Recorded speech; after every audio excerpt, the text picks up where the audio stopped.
दिले बारू दिल में दर्द, रख ले बनी हम छुपा के। तोहरे बिना जियस न लागे, कह के बताई केहू से हम रो रो रो के।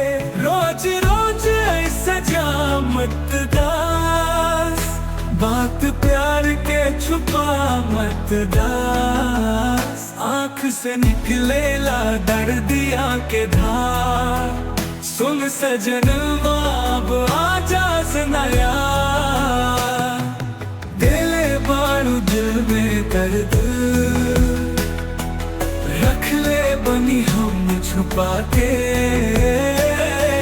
तोहरे बिना जियस न लागे, कह के बताई केहू से हम रो रो रो के।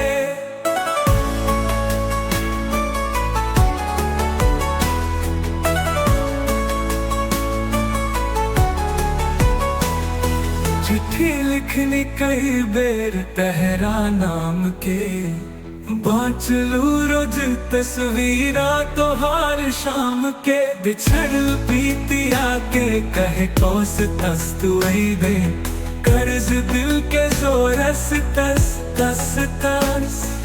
होठ से हंसी चल गई, बोल न काहे, दिलवा में कसक पड़ल सुनना राहे।